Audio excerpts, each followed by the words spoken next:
Welcome again to the third episode of our podcast, Culturally Speaking. And for today's topic, we thought we want to cover, why cultural differences matter and why, as a business owner or even just someone working at any level at any organization, you should really care about cultural differences and the impact that they have on, the your life, your work life, your personal life, etc.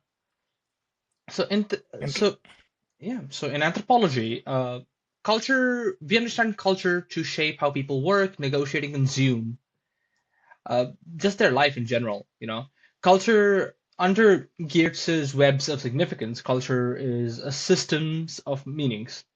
And as a business and as an organization, you have to navigate these multiple, webs of significance and cultural systems to be able to receive any sort of labor, be it, intellectual labor, physical labor, emotional labor, from your work. And this is, and there's variations to this when it comes to communication, when it comes to an individual's understanding to hierarchy, time orientation, trust, etc. Right?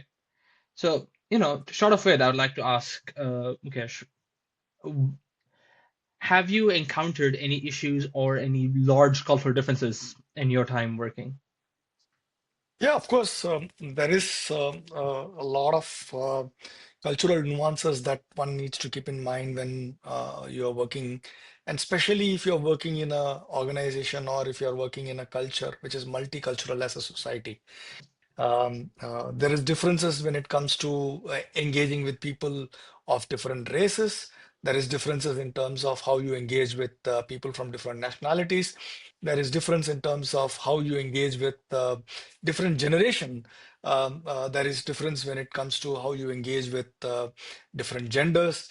There is difference in terms of how you engage with people coming from different life experiences. So, for example, I know as a matter of fact that early part of my career, I worked with a lot of businessmen and mostly men in India, and mostly people who were groomed to take over their family businesses. So their approach to life, their approach to solving problems, their approach to looking at things is very, very different than the past maybe 20 odd years, 25, 30 odd years that I've spent in a corporate life where almost 95% of the people have always been an employee, and they come with an employee mindset, irrespective of which country they come from, which culture they come from, which race they come from. Even that is very different. So, of course, there is differences at gender level, which is pretty easy to kind of navigate, most simplest to navigate. Then that there is difference in terms of nationalities, in terms of typically how Indians kind of engage with each other. Typically, how Chinese expect you to engage with them. Typically, how Malay community expects to engage. How German or Dutch people kind of hope to engage. So, in some cultures, for example, authority is a big thing. A hierarchy is a huge thing. You cannot bypass hierarchy. But whereas in certain other cultures, for example, in Netherlands, in Germany, hierarchy is not necessarily that big of a thing. People are more direct. People can actually engage with anybody at whatever level they want to, which could be a blasphemy in some parts of Asia. So yeah, of course, what cultures people come from, and what culture and what tribe they think of themselves as in a given context, significantly impacts how you should engage with them. I mean, yeah, I can add my personal experience to this. Being a student in India versus Singapore versus the Netherlands has, the cultural differences in terms of hierarchy, I think, were very evident. So I think all three of them are the three sort of stages or let's say levels of hierarchy. Whereas India, I went to a army school in India, which is very hierarchical, not just, in the sense of we have your teachers and you call them sir or ma'am, but even within the student body, the officers or the brigadier's kids were at the top of the hierarchy. And then based on, your parents' rank in the army or whether or not you were a military person, first of all, that just pushed you down by itself. and then based on the rank of your parents. That dictated a big set of hierarchy, not just amongst the students, but also on how the teachers interacted with the students. For the same, for example, if a student is misbehaving, and if it's officers or brigadier child, they are usually given a lighter punishment, or they aren't given often or punishment at all as compared to, a normal privates or a civilian's child. So, moving from there, I moved to, Singapore, and I went to an international school there, where we still had a system of hierarchy where, but the students were all generally in the same hierarchy. Again, you have your cliques, but I don't think any clique was, quote unquote, higher up than anyone on the hierarchical scale. And with the teachers, we had to use Mr. and Mrs. Whatever. So it was a little less, and even in our behavior with the teachers, we could be a little less formal than my school in India. But now in the Netherlands, now I do agree that this might be a difference between high school and university. I very, very rarely ever refer to a professor or a teacher, but using Mr. or Mrs. or professor or doctor. More often than not, I'm just using their first name, and I am on a first name basis with basically all of my professors, and it's not just me. That is what the expectation is, and that is what the professors prefer as well. And I think this really paints a picture of the kind of hierarchical setting between these countries, where India is a very traditionally Asian society in which hierarchy is valued at a much higher level than the Netherlands, whereas Singapore is sort of the middle ground given its huge international exposure, where you have people coming in from, the Netherlands, Germany, France, Italy, where there is not such a direct sense of hierarchy. There is a sense of hierarchy, of course, but it's not as brazen as it is in most Asian societies. Yeah, and it is not just that, right? So, for example, when you are dealing with an immigrant, you clearly sense and see the difference in attitude.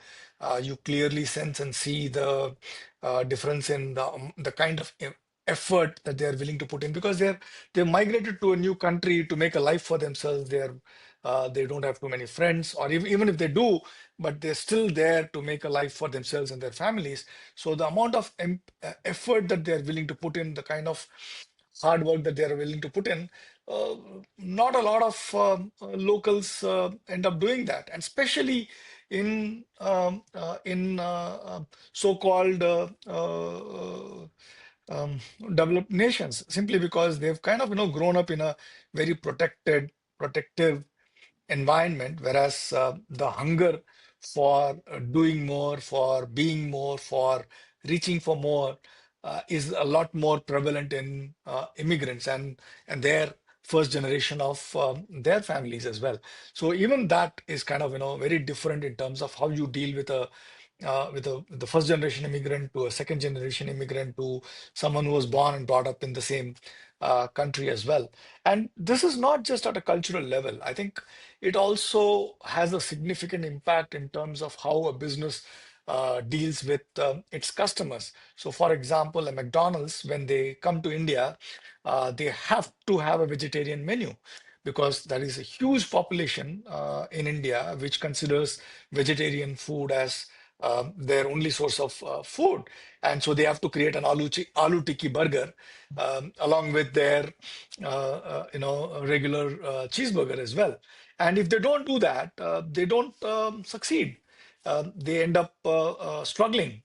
And there are many such examples that can come to mind where and a multinational company tried to kind of use what worked in one of their homegrown markets and trying to bring the same template to some of these other cultures and falling flat on their face.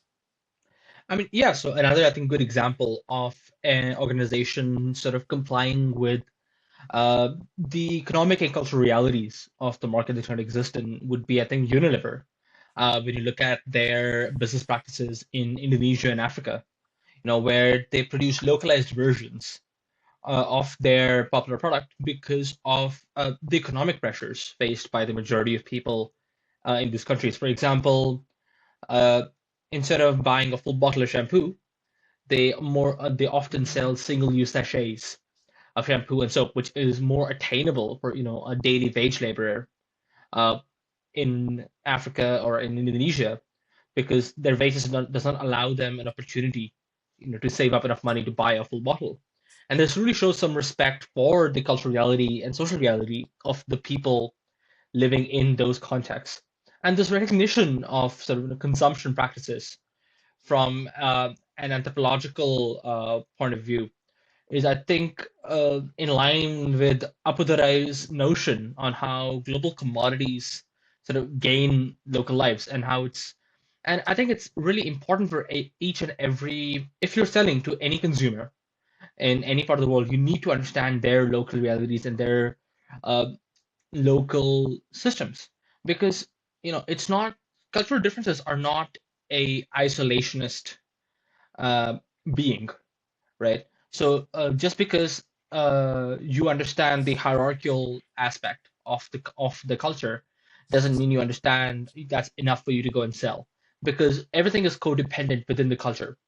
For example, let's say you're in a strict hierarchical culture like India. Over there, time orientation for people who have higher hierarchy is less important than people with lower hierarchy. For example, in India, we have a joke about the Indian Standard Time, which is, you can say you've started event at 8, but really, if the elders or people at a higher hierarchy position will probably not be there at 8. They'll roll in an hour and a half later, because they believe that they are given that luxury, right? So if you're planning an event, say, or a organizational event for C levels in India, you can't expect them to be on time. Versus in Germany, where hierarchy is a bit more flat, being punctual is seen as a sign of respect. Whereas in India, being having the ability to not be punctual is seen as a sign of power. And this is a small example of how a lot of these cultural systems are interconnected. Be it communication, be it trust, be it expectations of work and how much work and deliverables. They change culture to culture, and you need to holistically understand a culture if you're entering that new market and getting in a relationship with those consumers. And Yeah, and by the way, it's good that you introduced the example of a sachet. That's an innovation that came out of India. And this is another thing that a lot of multinational corporations need have found out that what worked in the Western world may not necessarily work in the global South, whereas something that they can make work in the global South, the chances of that working out and with a little bit of a tweak in the Western world has been more successful than the other way around.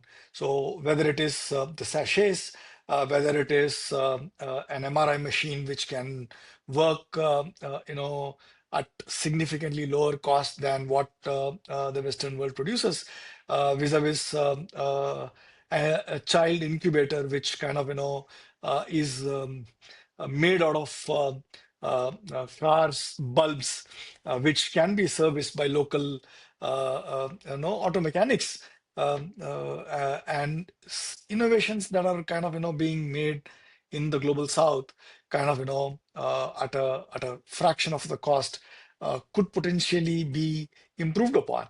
And this is something that I have learned in my experience working on innovation, which is uh, extremes. If you can find an extreme problem and solve it, it is much easier to kind of adapt it to averages, rather than taking an average problem and try to adapt it to extremes. uh, What I was saying was that there is a whole lot of uh, understanding that needs to be built in, not just of uh, a very broad level of, okay, India is hierarchical, so everything in India is hierarchical. India is a power play kind of a culture where people with power can probably walk in, waltz in late and still get away with it.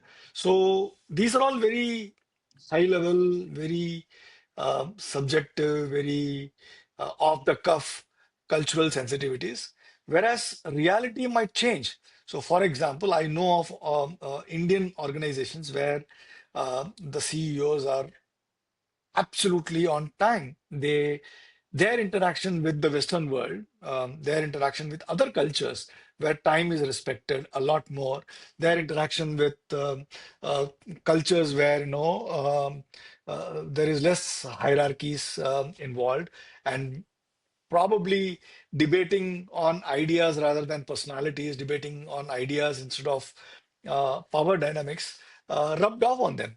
So that's another thing that we need to understand, which is that culture is not just one isolated culture. The cultures interact with each other. Cultures evolve. Cultures kind of change and adapt to their interactions with other cultures, and that's what makes this entire thing interesting, right? Because that means that you cannot just assume that just because you're dealing with someone in from, let's say, in India, you need to be deal with them, or you expect a certain kind of a thing vis-a-vis just because you're dealing with somebody in Germany doesn't mean that they're going to be direct, and they're going to be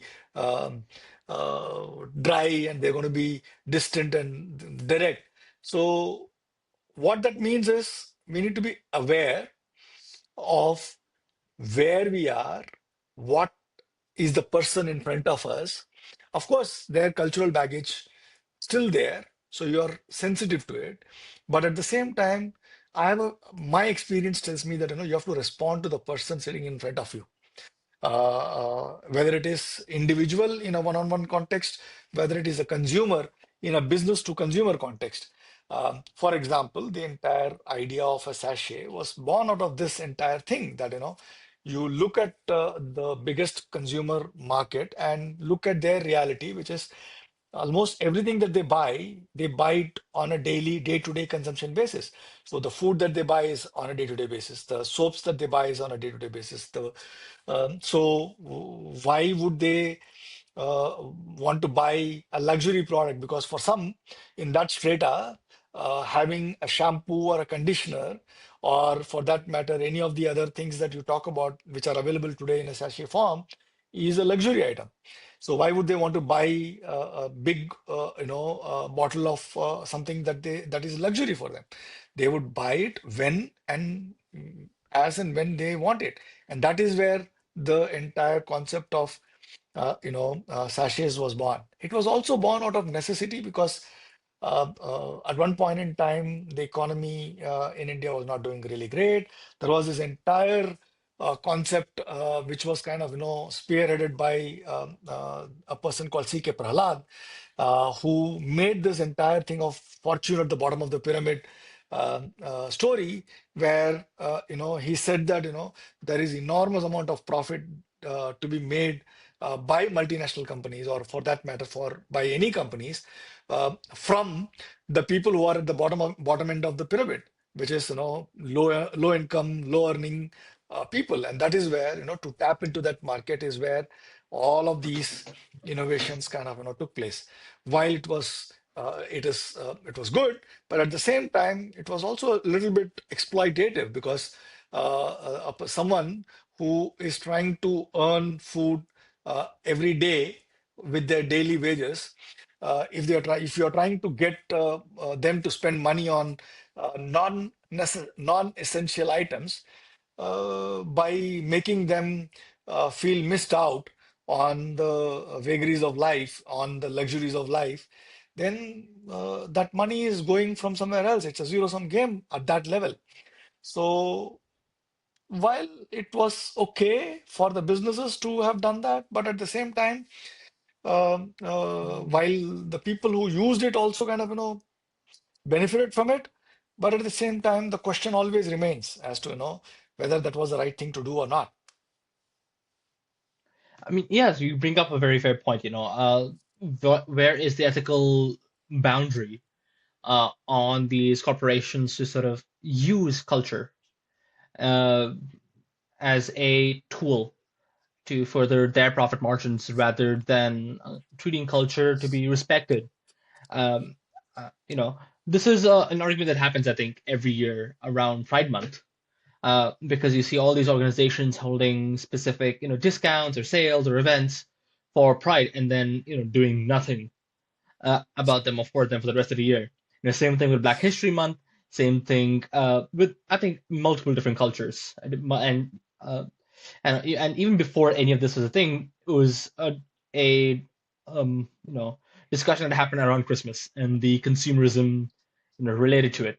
Like a fun fact that we only perceive Santa Claus to be red and white, to be wear red and white, because of a Coca-Cola ad campaign, before which Santa Claus was often depicted wearing green because he was Saint Nicholas, right? It really Yeah. shows you So the power of these corporations in influencing culture and you know, how the effects it can have on, general populations. And I think a bad example, an example where this didn't work out for a company, I think would be Pepsi's foray into Myanmar, where without, completely understanding the political cultural context, they entered Myanmar and then just immediately faced massive public backlash because it entered in collaboration with the current dictatorship, which was run by the military in Myanmar. And this is, I think, an excellent example for us to understand that, cultural politics and global local entanglements can and will affect consumer legitimacy and how people perceive your brand and brand perception. So it's highly important before you enter a market, not just to understand, what kind of people you're serving and what their needs and requirements are, also what their wants are, but also to think about how your product will affect them, right? For example, Pepsi sponsoring or giving money to the military regime, you know, at the end of the day was something that didn't help its consumers, the people who are actually buying the product, therefore faced with backlash. Whereas, IKEA, for example, in China, recognize that, hey, people want us to be, we can provide a, leisure place for our consumers, not just be a shop, which was something that people wanted in China, and they succeeded where Pepsi failed. So I think this mm, intersection is very important to understand for any brand, targeting any group to sell any kind of product. yeah, I mean, there are many examples of that as well, right? So, for example, we know of Disney's failure when they tried to create theme parks around the world, just copying what they did in the US and kind of trying to replicate the exact same thing elsewhere. We know for a matter of fact that McDonald's only succeeded in India, for that matter, once they started serving vegetarian menu, and not just vegetarian menu, but also even in India. So, for example, if you go to the northern part of the country, there is a slightly different menu vis-a-vis when you come to the southern part of the country, there is a slightly different vegetarian menu from that point of view. Pizza succeeded in India by introducing Indian local flavors into the palate. For that matter, any large corporation which thinks that they can take something that works in one culture and one context, one cultural context, maybe that's probably the better word. It's not just culture, it's cultural context. So what works in one cultural context need not necessarily work the same way in a slightly different or a largely different cultural context as well. And those companies which understand that and which are able to first study the cultural context in which that they are operating, identify those elements which from one cultural context can be transferred and transmitted to another cultural context, and just retain that essence, and everything else is kind of customized to the new cultural context in which you're trying to introduce the product, is when they find success, is also when they find being accepted by that cultural context. And that acceptance is probably what is the most important element in the entire conversation, because once you are accepted as someone of their own kind, then whether you do well or not, is up to the product and the service that you provide to the consumer. You at least give yourself a good shot at success. Whereas if you're not even accepted as one of their own, then you're failing right at the start, and you're not even giving yourself a fighting chance of success. I mean, yeah, I mean, the biggest example I think of that occurring would be Walmart's entry into Germany, right? So where they entered the market with this very strong anti-union stance and tried to just, copy the entire playbook from the US, which I think the biggest part of it was the greeters, which again to me is a very foreign concept. Uh, just to have someone at the start of the store whose entire job it is to greet you, smile at you, and say, welcome to our store. Like that, I agree with the Germans that that would make me very uncomfortable uh, to shop anywhere. And the stubbornness, I think, of Walmart is, I think, the determination to stick to those values of its, whether or not they be right or wrong, I think is a little commendable because they're stuck with all these bad decisions in regards to misreading privacy norms, labor solidarity, shopping culture, and they're stuck with it till they lost about $1 billion in the market in just what 9 years. And Mm. I think that is an excellent example of why it is important for you to understand cultural context. Because if a company as big as Walmart and as with as much money and backing as Walmart isn't able to succeed without sort of understanding these contexts, what chance does any other organization have? Yeah, and also I think what we also need to be aware of is the shifting nature of the zeitgeist. So, for example, if you're marketing to, let's say, um, Gen Z, right? So what is it? What is important for them? What is critical for them? What is it that they want to see in the brands that they want to endorse? What is it that they want to see, and what they expect from corporations that they want to engage with is very different vis-a-vis someone, let's say, for example, a baby boomer generation. Um, uh, might have a very different take on exactly those same questions. I know, I mean, at an individual level, a baby boomer can have the same values as a Gen Z, or a Gen Z can have the same values as a baby boomer, someone from the baby boomer generation. But what is important is to spend that time, energy, effort, and be self-aware of whom you're dealing with and what are their cultural realities, what are their needs, wants, and expectations from you is good business sense overall.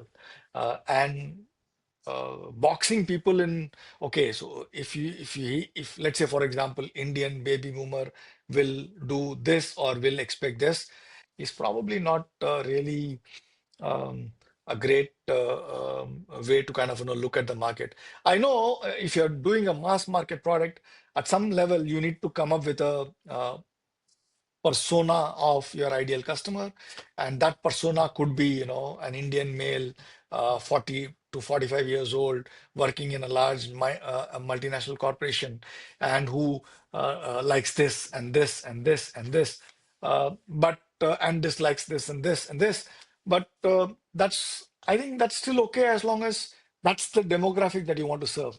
Even within that demographic, there might be some cultural sensitivities when it comes to the same person living in the south of India vis-a-vis someone living in the north of India, vis-a-vis someone who's stayed abroad for let's say 20 years and has come back to India, vis-a-vis to someone who was born in a small village and has now moved to a large city. So those sensitivities still exist, and still needs to be thought about and looked at. I mean, yeah, that's why we general good advice is to have multiple personas, right? For any product, you can't just go in with one persona because a persona in itself is a generalization. And being so, it's like taking the average. An average doesn't really tell you anything. If you really want to know something, you have to find the mean. And in terms of cultural sensitivity and cultural context, it is without spending millions and millions and millions of dollars. on just taking a census of your body of consumers. You can't find a median. So the easiest we have is to create multiple averages and through multiple personas, figuring out who you're sort of targeting.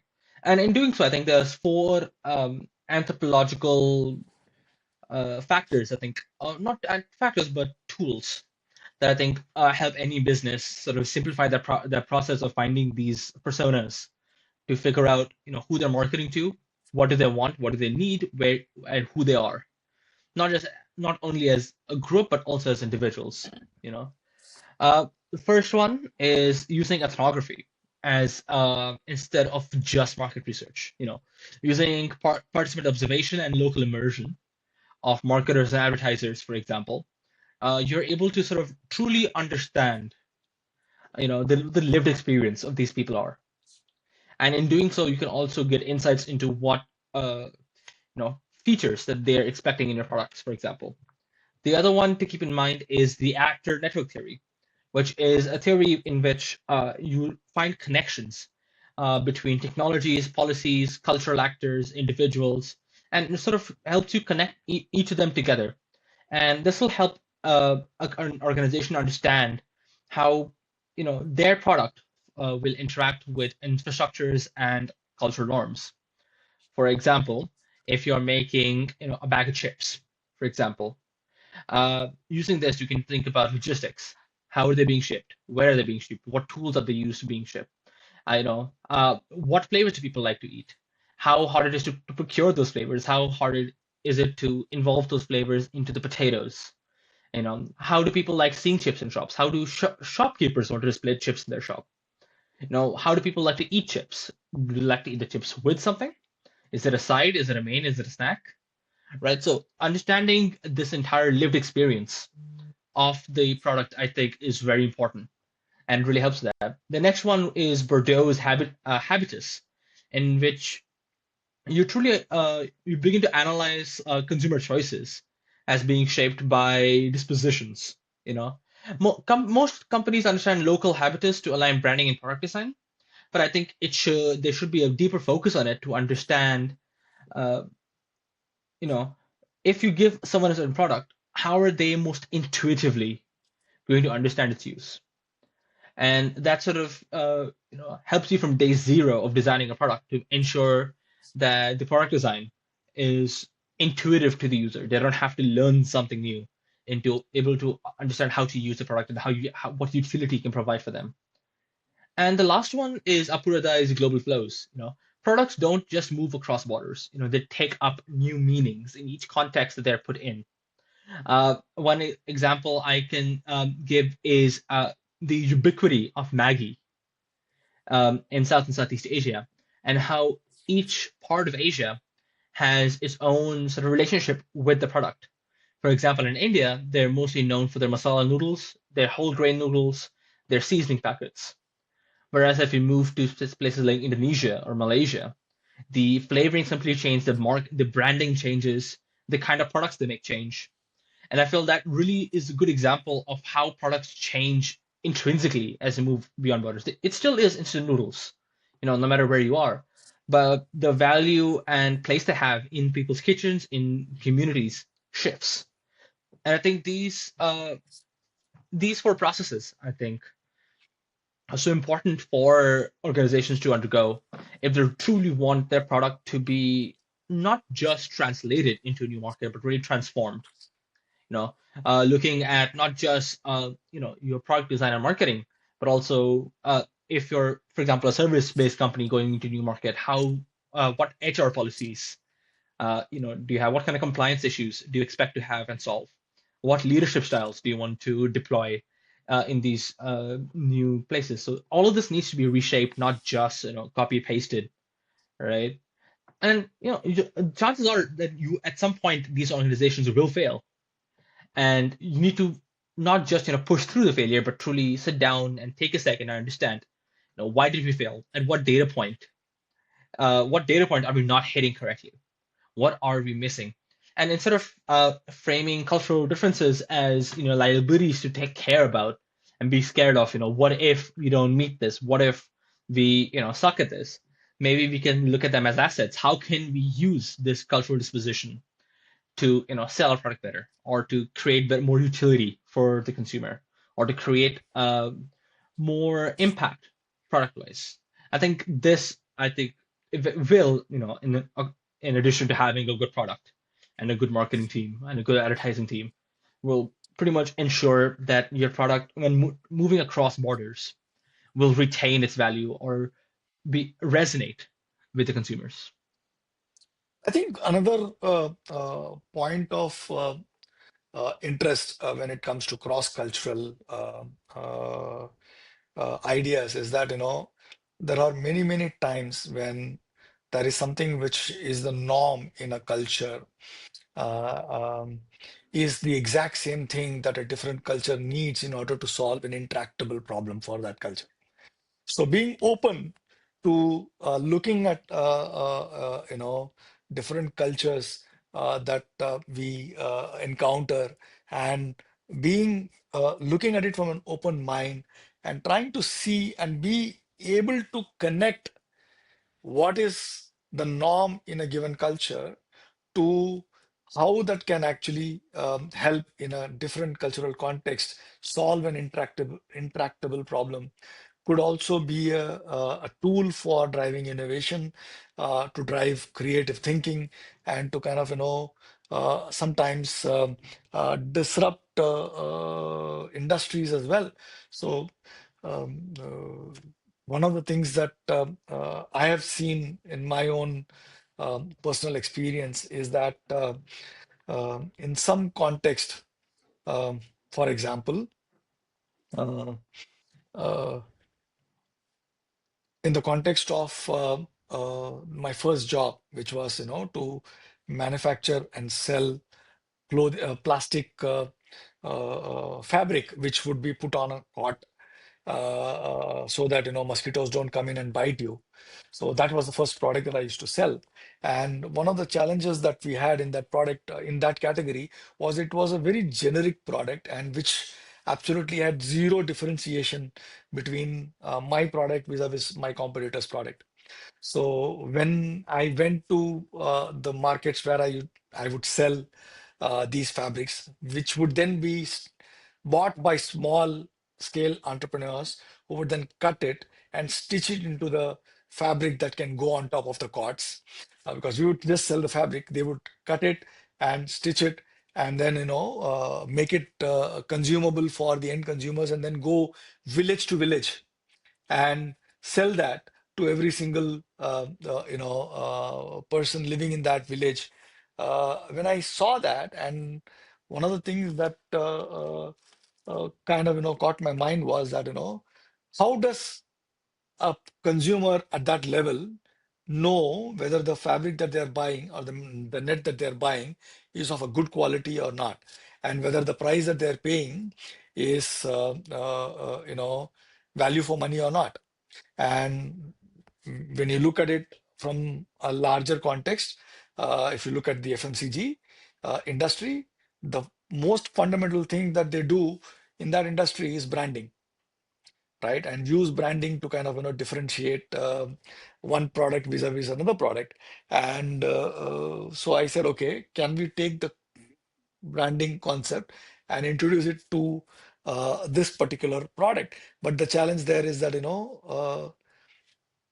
I can brand my cloth, but that still doesn't mean anything to the consumer, right? Because the cloth is kind of bought by the person who cuts and stitches, and for him, he would buy whatever cloth is cheaper from that point of view. So what we decided to do was to kind of brand it in such a way that every time they cut the fabric, there is some element of the brand that goes in that fabric to the end consumer. So Subhadra was one of the brands that we had created. So the end consumer, at- irrespective of how the person cuts the cloth, will get to know that this net has been made from the fabric cut out of Subhadra brand.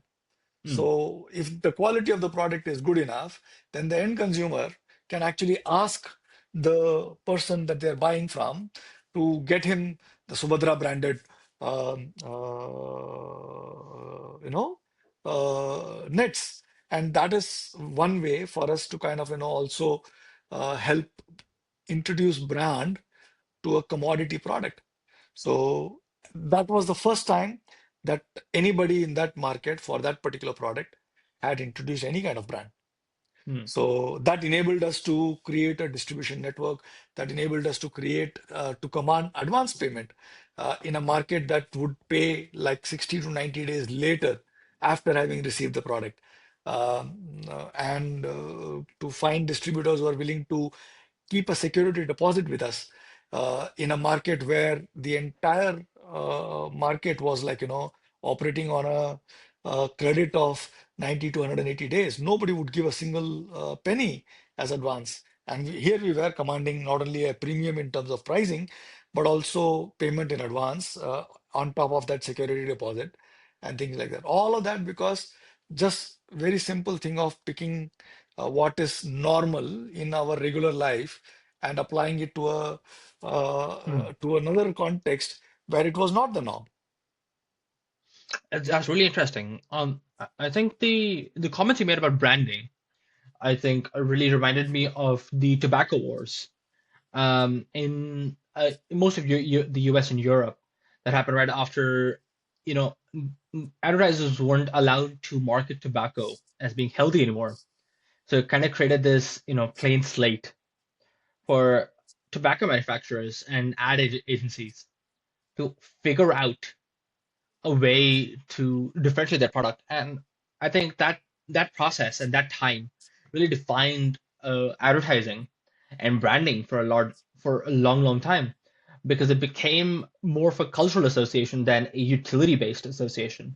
I assume it's the same with the mosquito nets, right? So, like you said, there's no really differentiation from brand to brand where it's a mosquito net. It's a bit of fabric made. It's a bit of fabric cut into a specific pattern and then cut into shape, right? I mean, of course, there would be differences in quality based on how they're cutting it, how they're stitching it back together, and all of that. But at a base level, there is no differentiation between the products, just the same as and it really creates a unique opportunity for you to brand your item in a more cultural sense, where you sort of try to invoke a feeling within the consumer rather than focus on the utility of the product. How does this brand that, for example, you said Subhadra was a brand. So having Subhadra on the net is sort of like a trust that these people, manufacturers, have enough trust in their product to put it on there. So if anything goes wrong, you know exactly who to go to and who to blame. And that sort of signifies trust to a large degree, that they have trust in their product and the quality of their product. I think that carries an emotional weight to through the branding, and branding then becomes a cultural marker of, okay, Yeah. this brand now has confidence versus this brand who doesn't want to brand their own products. Yeah, and also see another example of what cultural awareness and the cultural contextual awareness, culture and contextual awareness enables someone to do.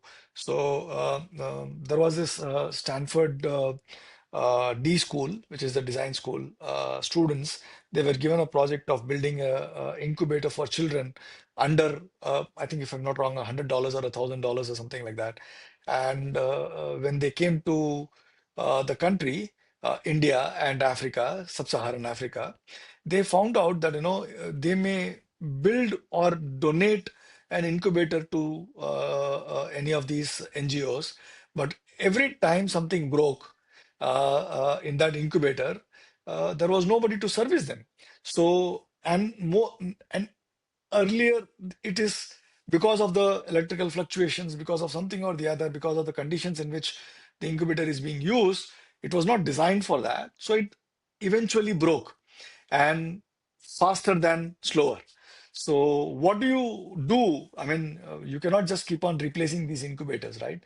So they were given the challenge of building an incubator with whatever material is locally available in that particular context, with the very specific task that if something should go wrong in the incubator, it should be repairable locally in that community itself. So that led to the innovation that, they would use auto parts. So, for example, bulb to heat it up, and some of the other locally sourced parts to kind of, build an incubator which does exactly the most simplest, most basic task of an incubator, which is to keep the baby warm and with fluids, the opportunity to kind of, give fluids to that baby. And once they did that, then no matter what happened, it could be locally repaired. So if it fell, if it kind of, stopped working, there is a mechanic, auto mechanic down the road who can come and fix that one part which is not working. If there is something else that is not working, there is a local electrician who can come and fix the electrical part of the product that can be fixed. So in net, it was cheaper, it was faster to build, it was easier to maintain, and it actually saved lives. If And I'll give you another very well known example. This is of two people who were invited into Vietnam to solve the hunger crisis there. So this is after the Vietnam War, and the government found that there is enormous amount of malnutrition amongst the children in Vietnam. So there were these two American scientists who were invited and said that, you've got maybe, 2 months or something like that is the time that you've got within which you need to figure out a way to solve this hunger problem and malnutrition amongst the children. And they were kind of, struggling to figure out what to do, what to do, what to do. And then one of the things that they stumbled upon was a paper that was written slightly a few years back on what is called as positive deviance.